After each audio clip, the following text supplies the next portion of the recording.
So whether you're playing bluegrass, country, or death metal guitar, the G chord is very important to know and understand. And it's one thing to get online, find the chord chart, play the chord, strum the chord sounds great. Where do we go from there, and how do we make this simple G chord really sound kind of animated when we're playing it in context to bluegrass music, or if we're just playing along to a click track or one of our favorite jams, whatever it is. Today's goal is to make our G chords better. I'm going to share 11 tips with you today that's going to get you there. Let's get this train rolling. First and foremost is don't think that you always have to strum the entire chord. If you're learning a song and it says to play a G chord here, you don't always have to play it. Coming at it with a mindset that you do is probably slowing your playing down. Let me show you what I mean, okay? So the idea behind a G chord is that we are playing 3 notes in sequence. In this case, when we have that classic chord, we've got the 3 notes right there, a G, B, and a D, okay? So we don't even have to worry about the rest of our hand if we don't want to. So let's say that we are changing between a C chord and a G chord, right? That's a lot of movement. And depending on the tempo or the speed of the song, if it's really fast, that movement becomes nearly impossible. So here is a secret to get to the G chord faster, right? If we're coming at this with the mindset of playing just those 3 notes, we can go from our C chord here and just move your middle and ring finger up on the A and low E string, and there is our G chord there. So how does this sound together?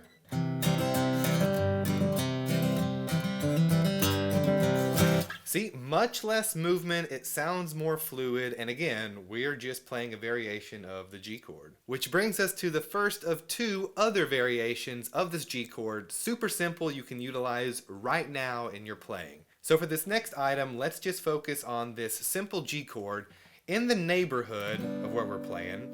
But what this is an F chord moved up a whole step. So we've got an F chord here, right? F sharp, and a G. It's just a G chord. I don't use it very often, but certainly throw it in every now and again, right? So maybe your playing changes from a G, C, D to a G, C, D. All right? So it's right there, not far, and actually if you watch this video, that position can get us close to this intro that you hear so much in bluegrass music. Okay, next is to learn the G7 chord, all right? So we've got a G, we've got a G7. We're not going to get too technical in this video, but effectively, when you hear bluegrass or country music, it might come out this G7 chord sounding like this.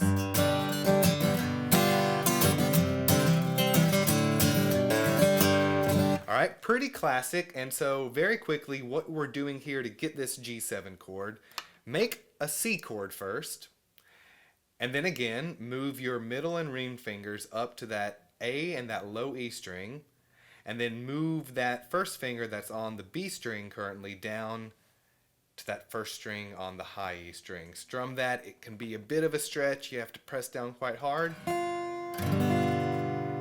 There's your G7. Now, is there a right place to use this in the song? No. Can you throw it in anywhere that you want? Yes, and that is the beauty. Learn that and then use it where it sounds fitting in the song that you're playing.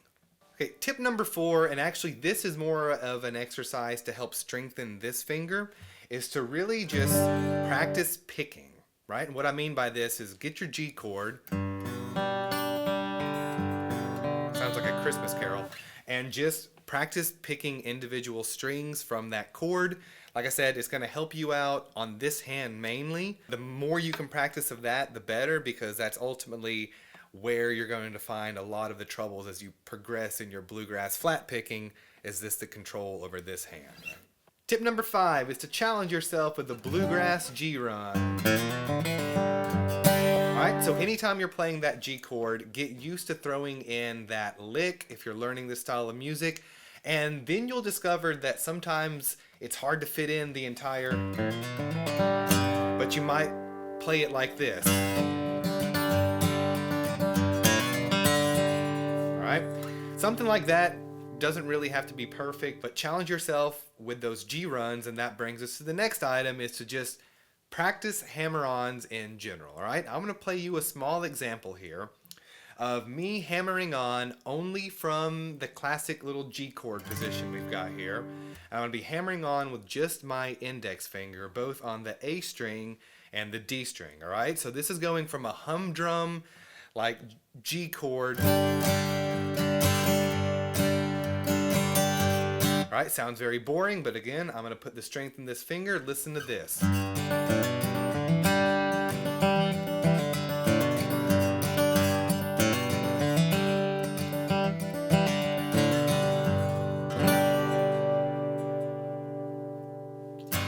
And again, that's just to focus on hammering on with my index finger inside of that chord.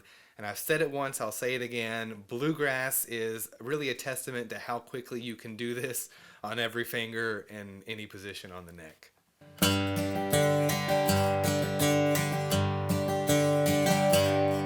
Okay, tip number 7 is to practice your bluegrass strumming. Okay, so when we're playing a G chord, we are alternating between this G note and a D note. Alright, so when we put it together,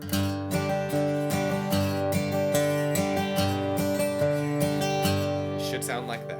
Okay, tip number 8, very quick general tip for any guitar players. If you're picked up the guitar and it's been sitting around for a while, whether it's in the attic or the basement, what have you, just make sure that the strings are not rusted over. And if you see any black on the strings, go ahead and replace them.